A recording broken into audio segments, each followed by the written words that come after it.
For every Clash Royale card we love, there's another card that drives every single one of us absolutely insane. Let's start with a card that's become the definition of annoying, the Firecracker. With her incredible range and even longer projectile range, she can snipe your troops and buildings from a distance. Cards with long range are already irritating, but the Firecracker takes it to a whole new level by recoiling 1.5 tiles back after firing each shot. This recoil might seem frustrating at first, as it can be tricky to land your spells on her, but trust me, it's nowhere near as bad as it used to be. When she first released, her recoil was 2 tiles, sending her back an extra half tile compared to now. And while this might seem like a subtle change, it resulted in some major interactions that were heavily in favor of the player using her. For example, it could completely counter the bowler without taking any damage whatsoever. The recoil would just send her flying back just enough to avoid the bowler's boulder, kind of like Indiana Jones, just narrowly avoiding a trap. That wasn't the only infuriating interaction though. Even cards like the Mega Knight and Pekka could be fully countered by the Firecracker's recoil. But here's the kicker for me. When I try to use her, she just becomes useless. It's like she got hit by the 2016 freeze spell. She just stands there, frozen in place. Not moving, not shooting, just watching her teammates get obliterated. Whether I'm using her or facing her, it's guaranteed to be frustrating. And I am clearly not the only one who feels this way. Yeah, you guys made sure to let me know that in the community post. But wait, we haven't gotten to her evolution yet, so let's dive into that. If you think she's annoying now, let me take you back to her initial release. First off, every one of her sparks had stack damage, meaning if your Princess Tower was hit by 3 of those sparks, it would take damage from every single one of them. And to make matters worse, she couldn't even die to arrows. Sure, she's annoying now, but at least arrows can take her out. And before we wrap this up, there's one final thing that really grinds my gears about the Firecracker. This is something I've been seeing more often, especially during the recent competitive 2v2 mode. My dumb teammate will just play her at the bridge, and they won't have to do a thing. Suddenly, both King Towers are activated, and we're left trying to deal with the aftermath. Anyway, let's cool it down a bit by talking about one of the most loved cards in Clash Royale, the Dark Prince. Since its release in February of 2016, the Dark Prince has been a solid card. He does his job, and let's be honest, he's got a pretty slick design. Unlike his brother, the Prince, the Dark Prince is more low-key, letting his spiked club do the talking for him. And while he does talk, it honestly sounds like he's wearing a bucket on his head, which is kind of part of his charm. Looking at a poll we've conducted not too long ago, we see an overwhelming amount of love and support for the Dark Prince. For instance, this user right here shared their thoughts. They did the Dark Prince dirty by buffing the Prince by reducing his charge requirement tiles to half, while changing nothing for the Dark Prince. Dark Prince is actually my favorite, and he should get his deserved buff to make him popular again. And they're definitely not alone. People over on Reddit have also come to defend this card. The conversation has been about how it doesn't really make sense for cards like Ram Rider and Prince to receive faster charge buffs, while the Dark Prince has kind of been left behind. As of December 2024, the Dark Prince finds himself in a bit of a weakened state. Players everywhere are hoping for a buff for one of the most beloved cards in the game, but maybe, just maybe, the Dark Prince doesn't need a direct buff. Perhaps what he really needs is an evolution. Now, I love speculating, so let's dive into some potential ideas for the Dark Prince evolution. Trust me, you're gonna love these ideas, but before I share them, do me a small favor. It only takes a second. Scroll down and hit that subscribe button and give this video a like. It's a small act of kindness, but it helps us out a ton, and it's totally free. Plus, you can always change your mind later. Thanks, King.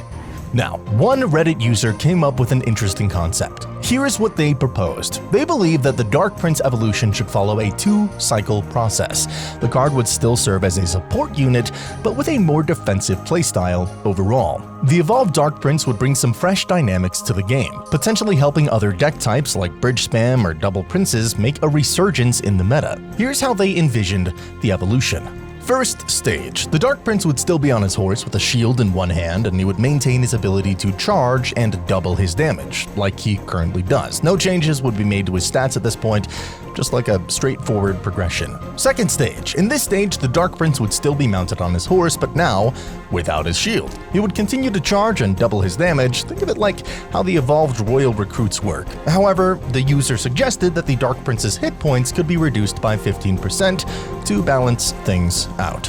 Third stage, this is where things get spicy. The Dark Prince would dismount from his horse much like the Skeleton King. At this point, he would have HP similar to the Bandit, and would deal area damage similar to the Skeleton King. He would no longer be able to charge, and therefore wouldn't be able to double his damage anymore. However, his splash radius would be wider, which would help counterbalance that HP nerf and the loss of the good old charge. I personally think this concept sounds pretty cool. It keeps the Dark Prince's signature area damage, but allows for some flexibility in how he fits into the game. It would also give cards like the Skeleton Army a better chance of dealing with him, which would prevent him from being overpowered. I'm genuinely excited to see what the dev team cooks up for the Dark Prince's evolution, so let's just hope they tread carefully and don't ruin the unique perception we have of this card. Now, with that all said, here's a little fun Clash Royale fact. In the Royal Recruit's description, it says they dream of ponies, and one day even wearing metal buckets. This seems to imply that they want to be promoted to a Dark Prince, which makes sense considering how similar they look. In the evolved version of the Royal Recruits, it's stated that they've received training from the Prince, and start charging once their shields have been broken. But does that mean they gave up on their dreams of becoming a Dark Prince? Who knows? Maybe one day we'll find out. Now, let's talk about a card with a similar design to the Dark Prince, yet it carries a horrible reputation. The Mega Knight. This guy is the ultimate mid-ladder menace. Got a Hog Rider coming your way? Mega Knight. A giant with a musketeer behind it? Mega Knight. Literally anything charging at your tower? Mega Knight. The reason Mega Knight is so hated is because of its incredibly low skill ceiling. It doesn't require great placement or timing, and generally it's not risky to use. It can be tossed in the arena to counter push, forcing your opponent to respond quickly. It's so simple, yet so frustrating to deal with. Sure, when it was first released, it was a bit worse, but even now it can still be a pain to handle. But you know what? It isn't actually that bad to deal with. And that was until September 14th, 2024. That is when they introduced the Mega Knight Evolution. Watching that trailer kind of felt like an absolute fever dream. I could not believe my eyes. They made an already annoying card even more obnoxious. We mentioned how a Hog Rider charging at the tower could be countered with a Mega Knight, and sure, it's irritating, but at least the Hog Rider can still get some damage in. But with the evolved Mega Knight, there is no chance for the Hog Rider to sneak through. Hell, even a Royal Giant or a Golem can't even get close to your tower when facing this card. The evolved Mega Knight is like a wall of destruction that you just cannot bypass. And what makes this situation even worse is the fact that players could earn one free evolution shard every day to celebrate its release. This meant that you were facing the evolved Mega Knight even more frequently as players had access to it. As of the time of writing this script, the evolved Mega Knight is still incredibly strong, and I'd place it on the top 3 most broken evolutions, alongside the evolved Pekka and evolved Snowball. God, this card just fuels me with hate. It's like no matter how well you play, the Mega Knight just keeps coming for you, always punishing your plays and ruining your strategy, and it just feels so brainless to play against. But a card that always manages to cool me down is the Ice Spirit. It is just so good. Yet it's not overpowered. It does exactly what I want it to do, and it does it well. This cute little guy is incredibly versatile. Not only does he help you cycle through your deck, but it can also freeze anything coming your way for a brief moment. And let's not forget, it is the perfect tool to activate your King Tower against that annoying Firecracker we mentioned earlier in this video. The beauty of the Ice Spirit is that it never feels unfair. It's extremely reliable and can fit into almost any deck without feeling like it's overstepping. And honestly, just look at him, always sporting that massive smile, sacrificing himself for the good of your troops. His evolution only adds to his charm, providing even more value. For example, when paired with something like an Inferno Tower, the evolved Ice Spirit can easily shut down a Giant and a Witch. It freezes both the Giant and the Witch 3 times, and even clears out the skeletons that the Witch spawns. But here is the kicker. Even when facing the evolved Ice Spirit, you can still counter it by predicting with log or arrows. This is the mark of a truly well-balanced card. It's not oppressive, and it feels both fair to use and play against. It's a card that consistently delivers value without feeling like it's breaking the game. The Hog Rider, though, he doesn't honestly feel nearly as fair as the Ice Spirit. On the surface, we all love the Hog Rider. He's a staple in both Clash of Clans and Clash Royale, and his iconic Hog Rider! I'll never get tired of doing that. When he enters the arena is music to any player's ears. Not to mention his goofy personality in the animations makes him pretty likable. But let's be real for a second. Playing against him, yeah, that doesn't feel nearly as fair. Somehow this guy on a sliver of health always manages to get that last hit on my tower. It's like magic. Boom, there goes 400 damage every single time. And for all of those who are thinking, oh, but ARCTO, why don't you just throw a building in your deck? It'll absorb the damage while dealing with a Hog Rider. Sure, that sounds great in theory. But have you ever heard of my good old pal 2.6 Hog Cycle? Hog Cycle.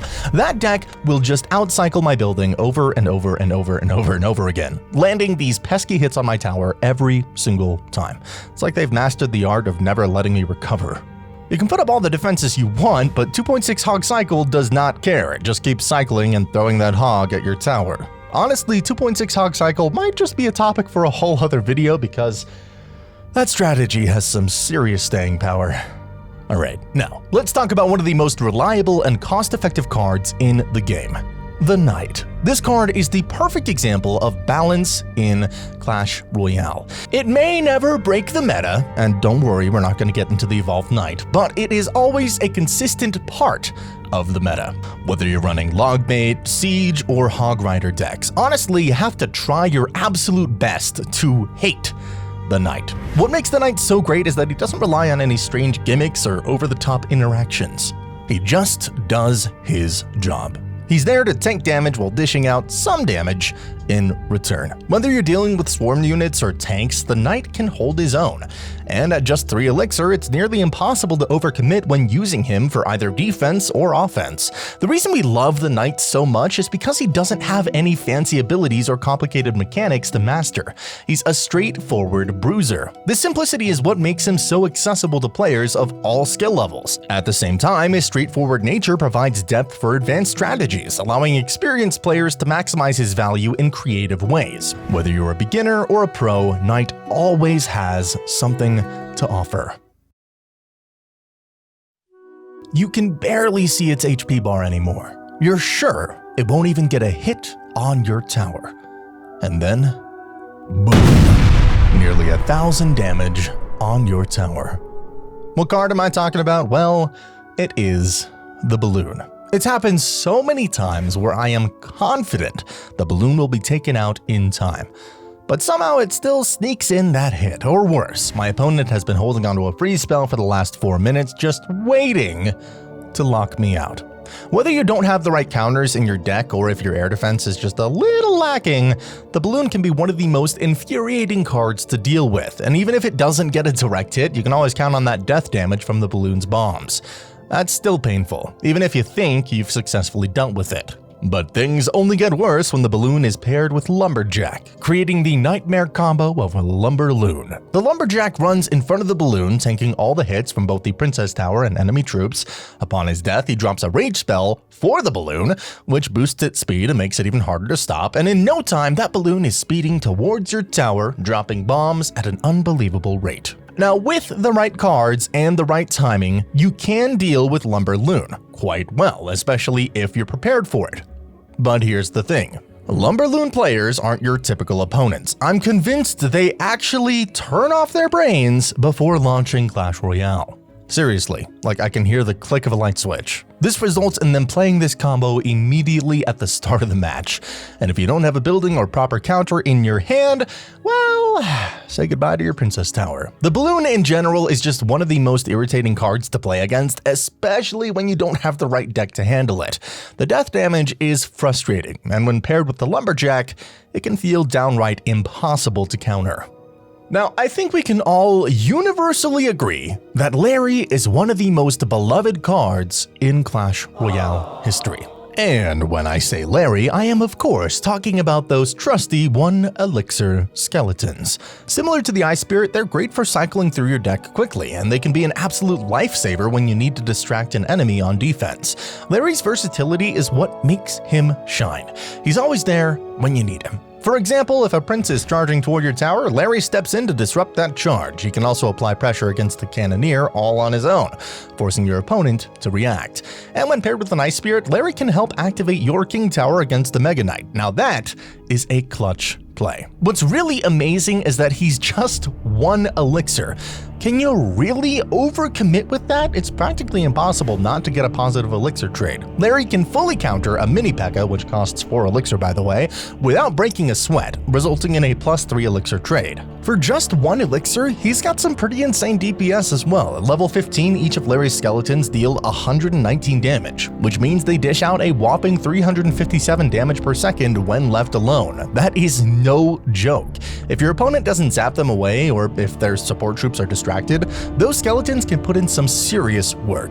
Speaking of zapping skeletons, Larry's also an amazing tool for baiting out small spells. When paired with a miner, Larry forces your opponent to respond, and if the response is zap, you've just set up the perfect opportunity to follow up with Goblin Gang or Spear Goblins, free from the threat of getting a second zap. That's the perfect trick to get extra value out of your troops. And then of course we have the evolved version of our 1 elixir friend, the evolved Larry. That's a whole new level of chaos.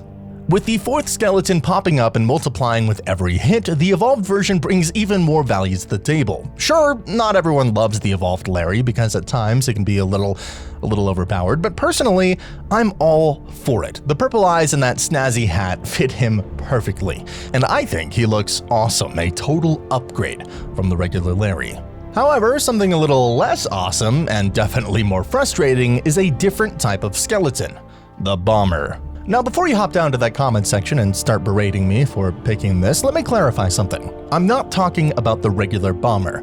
We love that bomber here on the ARCTO channel. Nothing is wrong with him at all. He's a classic. What I'm talking about, however, is the evolved bomber. This guy, he's taken bomb throwing to a whole new level. He has mastered the art of bomb bouncing, and it's like skipping stones, but much more exciting. If he's on your side, that is. If he's not, well, facing this card is an entirely different story.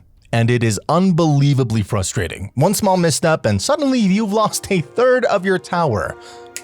Just like that. It's especially brutal when you're running decks like Mortar or Expo. The evolved bomber can easily throw off your entire strategy in one well-timed bounce. Now, fortunately, the Evo bomber isn't as overpowered as he was. After being beyond broken for a while, he received a substantial nerf a few months ago. Originally, you could just cycle your bomber once and play the evolved bomber straight away, which was a nightmare. But now, you need to cycle your bomber twice before you can play the evolved version. So yes, he's still a frustrating card to deal with, but at least now he shows up less frequently, making him less overwhelming overall. Now, I'll be honest, even though I spent some time criticizing the Hog Rider a couple of minutes ago, I have to confess that I'm pretty guilty of using him every now and then. He's just too reliable to resist a lot of the time. But when I do run a Hog Rider deck, there is one card that I absolutely despise going up against, and that is the Bowler. Without a shadow of a doubt, this boulder-chucking brute is my worst nightmare in those matches. Here's why. Every time I try to push with the hog, this guy is standing there, casually chucking his stupid rocks, making it nearly impossible for my troops to reach the tower. His knockback effect ruins everything, stopping my pushes dead in their tracks, and what's worse is that he's absolutely no issue when I need to defend against him. I can shut him down without much effort, but the second I'm playing Hog Rider, oh, it feels like he's specifically programmed to make my life miserable. And it doesn't stop there. When I decide to switch things up and try running a log bait deck, guess who's there to ruin my day yet again? Yep. The Bowler. This dude somehow always is perfectly positioned to counter my Goblin Barrel without taking a scratch, leaving him free to keep his log in hand to obliterate my princess later. It is infuriating. What really gets under my skin though is the fact that the bowler isn't even that common in most matchups. You don't see him pop up in every game, but somehow when you're running a deck that struggles against him, boom, there he is, ready to make the next few minutes a living nightmare. It's like he knows, and I have to admit, it drives me crazy every time. When I've had one of those frustrating games in Clash Royale, sometimes I like to take a break from the stress and just mess around with a card that embodies pure chaos. The Clone Spell. Despite its reputation as one of the worst cards in Clash Royale history thanks to its gimmicky nature, I genuinely believe it is an amazing addition to the game. Sure, it's bad in a competitive sense, but that doesn't mean it isn't ridiculously fun to use. I'm willing to bet that at least half of you watching this video right now have, at some point, queued into a 2v2 match with a friend, thrown down a goblin barrel at the king tower, mirrored that goblin barrel, and then cloned everything for maximum chaos. You cannot deny it, it is hilarious. The Clone Spell is the ultimate fun card, and for that reason alone, it deserves all the love in the world. Now let's be real, the Clone Spell hasn't exactly dominated the meta, and its most memorable moments tend to come from all the glitches it's been involved in over the years. While these glitches have been frustrating at the time, they've also given us some of the funniest and most bizarre interactions in the game's history. So let's take a closer look at a few of these wild interactions. One famous glitch involved the Ram Rider. When cloned, the spell would duplicate both the Ram and the rider herself. The result, the cloned rider would just stand frozen in the arena, unable to move but still capable of snaring any unfortunate troops that came near her. It was as if she had decided to stop chasing victory and just kinda chill out, but not without causing some chaos at first. A similar glitch occurred with the Goblin Giant. When this massive unit was cloned, it wasn't just the Goblin Giant himself that got duplicated. An extra set of cloned spear goblins would appear, just floating in midair like they had taken a wrong turn into another dimension. These bugs revealed something fascinating about the Clone Spell. It interacts very differently with troops that are stacked or combined into a single entity. While unintended, these interactions have made for some of the funniest moments in Clash Royale's lifespan. Something we unfortunately cannot clone are buildings, and the Expo is one of those buildings. Though maybe it's for the better, because this card is undeniably one of the most polarizing in the game. It's the kind of card that, when used correctly, makes you feel like a master strategist, like you're pulling the strings from behind the curtain. But when it's used against you, it's a whole different story. You're left scrambling, trying to find an answer as your tower steadily loses health and your opponent sits back with a smug grin. I can literally see him now, spamming hee-hee-ha. The real kicker is when you've just played your last card, you've burned all your elixir, and you're left with nothing to counter the Expo. You watch helplessly as it locks onto your tower, and you know that you're about to lose hundreds of damage without even having a chance to defend. It's that gut-wrenching feeling of being totally out of options with no counterplay in sight. And just when you think it couldn't get worse, the Expo's partner in crime shows up. You've got to deal with the Tesla popping up right when you try to mount a defense, distracting all your troops just long enough for the Expo to keep pounding away at your tower. It's a combination that makes your defenses feel completely useless as your elixir is drained away. And there's nothing you can do but watch. The feeling of being at zero elixir, knowing that you can't stop the Expo's lock, is one of the worst in the game. You're left hoping for a miracle. By the time you can react, your tower's health has already taken a major hit. The relentless pressure from this combo is enough to make even the most seasoned players want to rage quit. That brings us to the Hunter. Arguably one of the most underrated cards in Clash Royale. I really don't think it gets the love it truly deserves. When you first look at the card, it might not seem all that impressive. It's a ranged unit with decent stats, but where it really shines is in its burst damage. The old guy may not look like much, but when placed correctly, he can absolutely melt through swarms, and even high health units like giant or golems in seconds.